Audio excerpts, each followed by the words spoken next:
Então, fala galera, beleza? Estamos aqui trazendo mais um vídeo para vocês e nesse vídeo nós vamos aqui mostrar toda a repercussão da vitória do Flamengo, seguida aí da classificação para a final da Libertadores 2022. O Flamengo vence o Vélez pela segunda vez e dessa vez no Maracanã, com um clima completamente diferente, com virada, com time misto, e o Flamengo agora se encontra, como o time favorito a ser campeão e vai enfrentar o Atlético Paranaense, visto que o Palmeiras foi eliminado para o Furacão no Allianz Parque. Veremos aí a opinião de vários jornalistas, comentaristas de várias plataformas, de várias rádios, de várias televisões e assim por diante. Então veremos aí toda essa opinião. E vocês também podem ficar à vontade para deixar a opinião de vocês, tanto sobre a partida de hoje, como também sobre a finalíssima que vai acontecer no dia 29 de outubro entre Flamengo e Atlético Paranaense. Deixamos aqui os créditos para todos eles, vai ficar na descrição o link oficial da Jovem Pan Sport, da ESPN, entre os outros também. Pedimos a você que nos apoie deixando o seu like, se inscrevendo, ativando o sino e o seu comentário, que é muito importante. Feito isso, vamos aqui acompanhar essa repercussão desse bom momento, excelente momento do Flamengo. Boa tarde, boa noite, amigos do Canelada. O Flamengo tá na final da Libertadores. O Vampeta perde mais 500 apostados no Vélez. Não foi? 200. Ah, é 200. Zeramos. Tem VAR na aposta. Ele apostou no Palmeiras. Não, no Atlético Paranaense. E você? Eu apostei no Flamengo. Então, estamos zerados pra semifinal. Não, zerado não. Boa noite a todos. Você traz 200, eu trago 200, que a gente vai doar para as instituições de caridade. Tá bom. Você fechado. Eu ganhei outro. Então tá bom. Fechado. Você tá gostando mesmo de gastar dinheiro. Eu tô achando que você tá querendo lavar dinheiro aqui na Jovem Pan. Eu quero ir pro reino do céu, irmão. O negócio é o seguinte. Pedro deu show de novo. De novo o Pedro deu show. Fez o dele artilheiro. O Pedro vai ser artilheiro com um dobro de gols do vice-artilheiro. Pedro tem 12, né, B? 12, pra ter o dobro, 14. O vice-artilheiro tem 7. É. Então o Pedro... Quanto é essa que você tá fazendo? O Pedro tem 12 gols na Libertadores. Sei. O vice-artilheiro, que é o Rony, e tem mais alguns, o Jason também. O Navarro. Tudo tem 7. Isso. O Pedro pode muito bem marcar 2 gols na final, tá assim lá em já? Guayaquil. Tá assim, já tá assim sim. Acho que tá assim, o Flamengo é favorito. Ou você quer que eu faça o discurso politicamente correto? Não. Ah, não. Os dois têm a mesma chance. Não tem a mesma chance. Ih. Óbvio que o Flamengo é favorito contra o Atlético Paranaense na final. Até porque... É óbvio que até porque pra Já usar... tá apostado 1000, meu amigo. Você não precisa esticar a mãozinha. Bota lá pra todo mundo ver. Já tá 1000. Vai apostar mais? Não, ele já foi 1000 no Atlético Paranaense. eu vi. 1000. Eu tenho um tio ali em Curitiba. Ah, você tem um titio lá? E amigo do Filipão. Também. Então, temos 1000 apostadinhos na final da Libertadores. E 1000 na Copa do Brasil. Se o Flamengo passar, eu sou outro. E 1000 na Copa do Brasil. Se o Flamengo passar, você é Fluminense ou você é Corinthians. Eu joguei nos Eu dois. adoro roubar otário. Eu vou ganhar R$2.000 sem o mínimo esforço. É pra doar pra instituição de caridade. Sem o vai menor doar. esforço. Não. 1000 desses eu vou gastar. Tá bom, eu vou então. pegar. Fechado. 1000 eu vou doar. Mais 1000 eu vou gastar. Eu vou comprar alguma coisa pra esfregar na sua cara Ih, meu Deus. o que você perdeu. Revanchista. Sério. Tá louco. Não, é brincadeira. Só faltava você. Aí, outra aposta que eu quero fazer com você. Outra? O quê? Você já foi com o Essa Atlético torcida- Mineiro, vai ser campeão brasileiro. Essa sua torcida aí da Eufórica tá faltando 17 mil pra o quê? TikTok da PAN? 17 mil pra bater 1 milhão. Se é o Corinthians que passa hoje pra final da Libertadores, a gente bate na hora. Bate 1 milhão no TikTok? Falta 17 mil. Então, nação, cala a boca Eu dele joguei mais lá, uma vez. rapaz, eu sei. 1 milhão. Tá todo mundo dormindo nessa hora. Se a torcida do Corinthians ou do Palmeiras, tá tudo aqui agora. Aliás, colado o Palmeiras é o recordista aqui dos nossos simultâneos. Atlético Paranaense. Não, o Palmeiras foi o recordista na vitória contra o sobre o Atlético Mineiro. Bateram 140 mil. Ontem bateram 130 mil. Pois é. Eu quero ver bater no TikTok aí. Palmeiras é primeiro e segundo. 17 mil? Ó, então no TikTok faltam 17 mil pra bater 1 milhão no TikTok da Jovem Pan. Agora, você tá fugindo muito do assunto, meu amiguinho. E eu quero te perguntar o seguinte. Flamengo pode ser campeão invicto da Libertadores. Ó, só pra te dizer que o seu microfone caiu. Você segura aqui, fica segurando. Não esqueça que o Corinthians já foi, viu? Que loucura. Aí, ó. Se for campeão, vai ser invicto. Vai ser invicto. O Corinthians já foi. Porque o Flamengo... Foi em 2012. O Corinthians foi campeão invicto da Libertadores em 2012 e o Flamengo agora pode ser campeão invicto, hein? Mas se o Flamengo for campeão, é o melhor campeão da história, porque o Corinthians empatou 4 vezes. Tem isso, o Flamengo empatou uma. Nossa. O resto só vitória. Graças ao senhor Paulo Souza, que o Flamengo poderia... O Flamengo tem que falar de o Flamengo poderia ser campeão com 100%. Ganhando tudo. Bati a mão aqui, puxou a culpa aqui. Mas tá todo mundo perdendo o microfone. O Leão, que fez o gol contra aquele jogo contra o Tajeres. Não, o Tajeres massacrou aquele jogo. A culpa não foi só do Arão. Tudo bem. Aquele jogo do Flamengo foi ridículo. Tudo bem, mas precisa lembrar do Paulo Souza. Eu lembro, eu sempre lembro, pra ficar que sempre coisa, clara a amor incompetência platônico. do Paulo Souza. Agora, falando do jogo de hoje, daqui a pouco a gente vai entrar no ar, na TV Jovem Pan, a gente vai abrir o programa de novo, tá, rapaziada? Só pra vocês já saberem. Mas sobre o jogo de hoje, a partida de hoje, o Flamengo começou realmente acomodado. Pareceu que começou acomodado, porque é um jogo que já estava classificado. Mas quando resolve jogar também, não tem nem graça. Voltou do vestiário de forma espetacular. Tem mais um dado legal aí sobre o Pedro.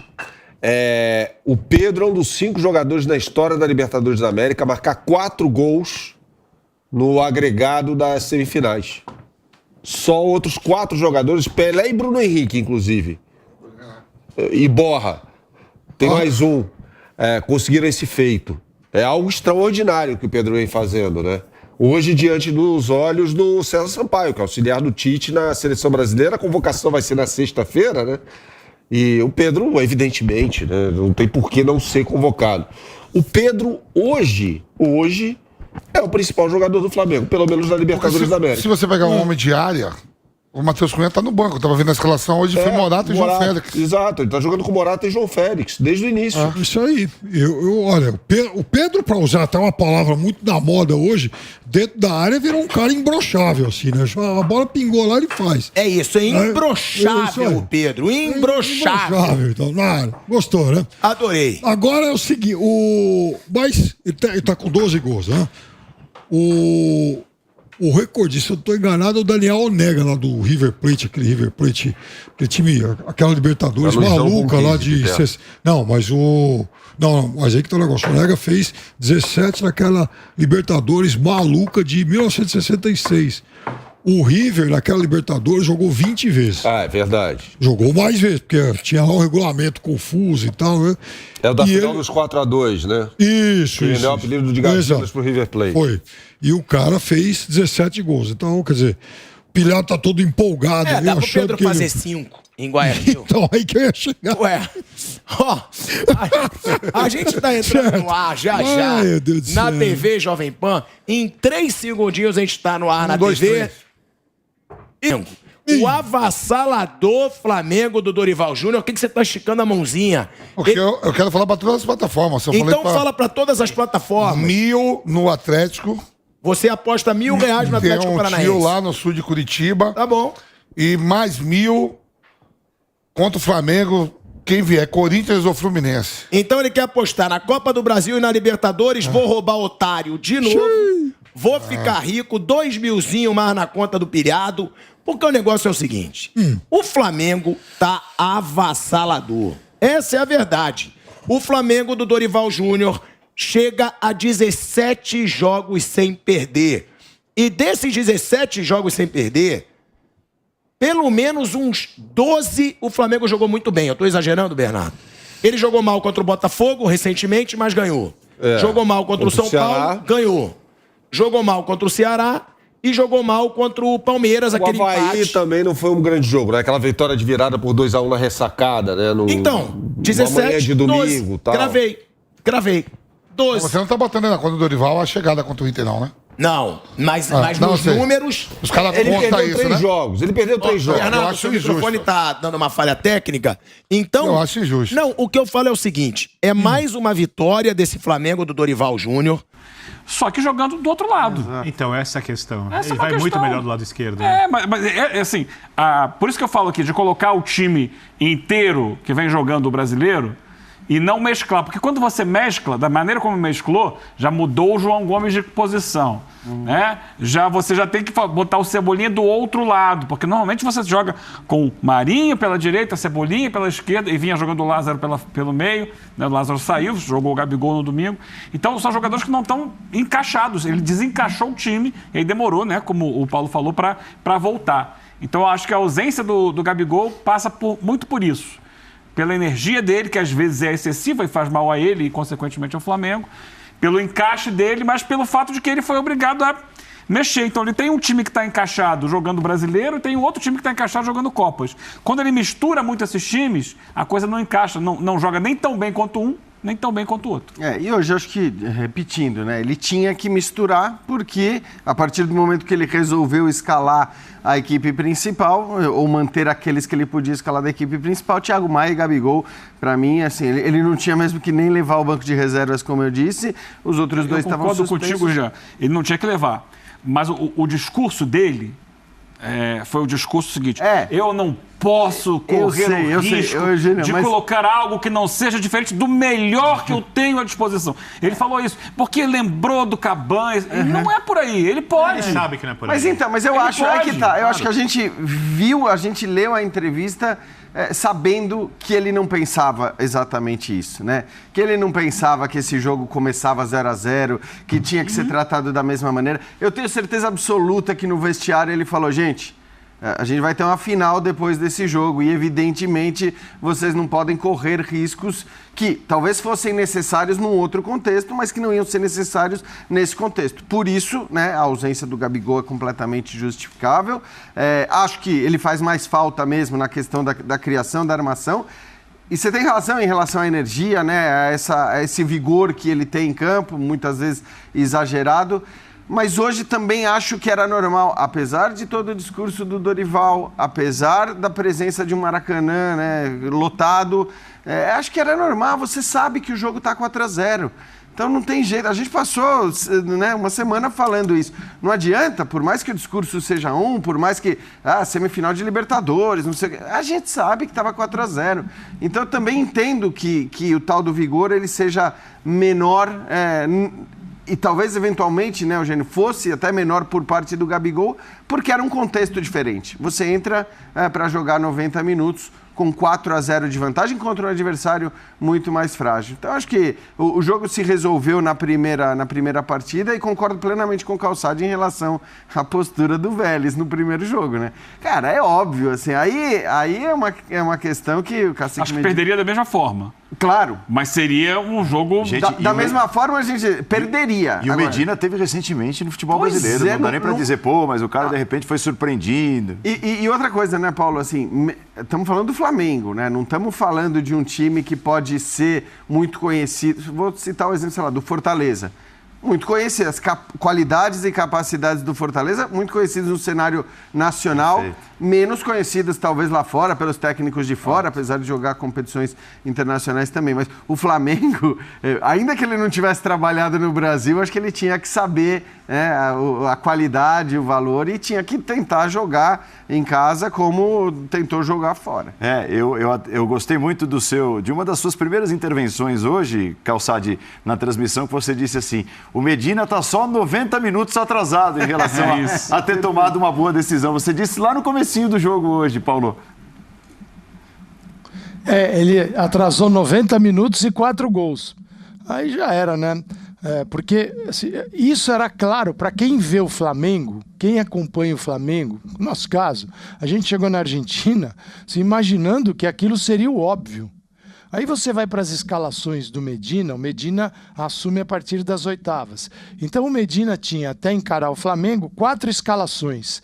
Ele tinha contra o River e contra o Tajeres. E ele encontrou o time. era esse time: Orejano, Hanson, Walter Bou e Prato, e 2 jogadores no centro. Mas contra o Flamengo não ia funcionar, porque aonde tem, no setor onde o Flamengo tem João Gomes, ele tem Everton, ele tem o Gabigol passando por ali, o Arrascaeta dando aula, ele tem uma associação tão rica, era o setor vazio. Por quê? Primeiro porque nesse formato é um time que ele se constrói com o Orejano e com o Hanson, que ou aprofunda ou vem ali tentar uma saída mais rápida. Os 2 volantes não iam produzir e encarar o Flamengo sozinho. Então, sim, ficou o Walter Bou perdido, o Prato lá na frente batendo no muro e o Flamengo tocando a bola. Quer dizer, no pit-pit-pó, diria Osmar Santos, né? Ali, um negócio absurdo o Flamengo. O cara errou, mas errou demais. Quem assistia ao Flamengo encarava e pedia, pô, esse cara vai colocar um terceiro. Aí ele vem depois do 4-0 com o terceiro aqui. E é claro que incomoda mais o Flamengo, sobretudo pela postura. O Flamengo subia os 3 para marcar, os 3 não marcavam a saída, Pedro, Cebolinha e Arrascaeta, a bola saía com a maior tranquilidade, já eliminava 3 jogadores do Flamengo na marcação, e aí pegava um meio de campo, fazendo o Vidal correr para um lado para o outro, o Everton Ribeiro e o João Gomes. Não foi legal.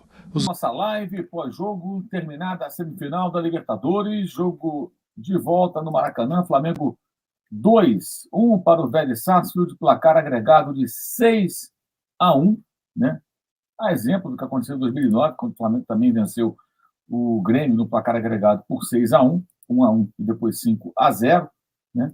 E o Flamengo consegue, assim, confirmar a sua classificação para a final do dia 29 do mês de outubro, na cidade equatoriana de Guayaquil, contra o Atlético Paranaense, que ontem garantiu também a sua presença nessa decisão de Copa Libertadores da América. No placar de 6-1, o Flamengo não fez um grande jogo hoje, meio que administrou, até mal no primeiro tempo, né? E consegue aí uma classificação que já estava encaminhada. Venceu o jogo, importante que conseguiu vencer, mesmo sem fazer um bom jogo, o Flamengo venceu. Ou seja, não decepcionou a sua torcida, né, com um empate, uma derrota, que também classificariam, a não ser por uma goleada, e deixou o torcedor aí satisfeito com a classificação, evidentemente, é o grande feito do clube. O clube chega à terceira final em apenas 4 anos. O Flamengo só tinha decidido uma vez a Libertadores, que foi em 81, quando foi campeão. Nunca mais decidiu, nem antes, né? Então, toda a sua trajetória, a competição começou nos anos 60, começo dos anos 60, ou seja, o Flamengo só foi disputar a primeira final quando a Libertadores já tinha 21 anos de existência. E depois ficou 38 sem conseguir chegar até a decisão. Então é um feito tremendo do Flamengo, muito importante, uma conquista, né, importante do clube, que vai fazer essa final contra o Atlético no jogo único, podendo aí conquistar, quem sabe, o seu terceiro título da competição. Essa live tem um patrocínio, tem um apoio da ProEletrônica, como você está vendo. A ProEletrônica é parceira do canal. Nesse mês de setembro, usando o código MCP, você tem 15% de desconto em toda a loja, inclusive no novo Smart Pro 4K. É a nova versão do equipamento que transforma a sua TV convencional numa Smart TV, tá? E esse novo Smart Pro 4K, ele tem Android 10, 2 GB do chat e dando like também. Vamos dar like para subir a nossa audiência nessa noite de classificação do Flamengo para a final da Libertadores. Então, o Flamengo e Atlético Paranaense fazendo a final, fazendo a decisão no dia 29 do próximo mês, 29 de outubro. Débora Lopes Conceição com a gente, também o Felipe Alves, ele fala aqui que o avião, no caso do Rodinei, marcando é uma asa delta, né? Fernando Oliveira, Luciano Rocha, e acho que não pode jogar como no primeiro tempo, mas acho que aí é uma outra mobilização, né? O jogo de hoje gerou uma certa acomodação que não pode existir na final, não vai existir, não é possível. Denis Veiga, criticando aqui o fato do Diego Ribas entrar no final, o Suéder Varejão também, o Anderson falando que o jogo foi morno, que tem que melhorar muito a saída de bola. Também foi um time hoje misturado, né? As duas versões, né?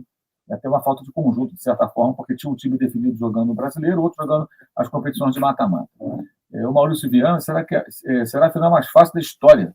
Menos de 4 não comemora. Nossa, que otimismo do Maurício Viana. O Vander falando que se não fosse histórico, o histórico Rodinei era a seleção. Wander, eu acho que é muito importante a gente não cair nessa narrativa absolutamente tacanha de Rodinei na seleção. O Rodinei não tem perfil para formar na linha defensiva do time do Tite. Primeiro, a seleção brasileira joga a Copa do Mundo, são outros adversários, outros atacantes de fase decisiva se o time do Brasil chegar até lá.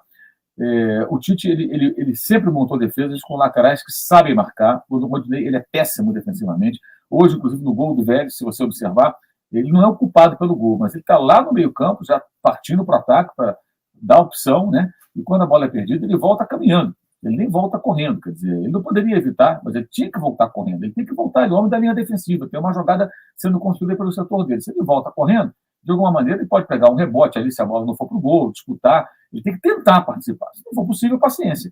Mas ele, pelo menos, ele só assiste. Por quê? Porque é uma característica dele. Ele não tem muita adoção defensiva. Ele se desliga. Ele nem pensa, caramba, está acontecendo uma jogada no setor direito da defesa, eu tenho que voltar.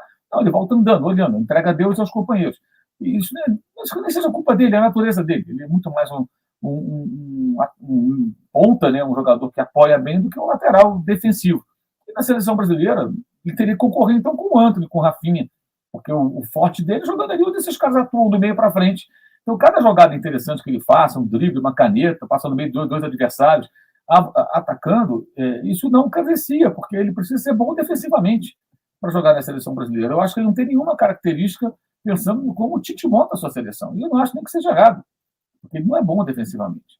Então fica se criando uma narrativa. Chegou, inclusive, a acontecer um comentário durante a transmissão, comparando com o Rafinha. Gente, e lembrando 2019, em 2019 ele era reservaço do Rafinha, os dois no mesmo elenco.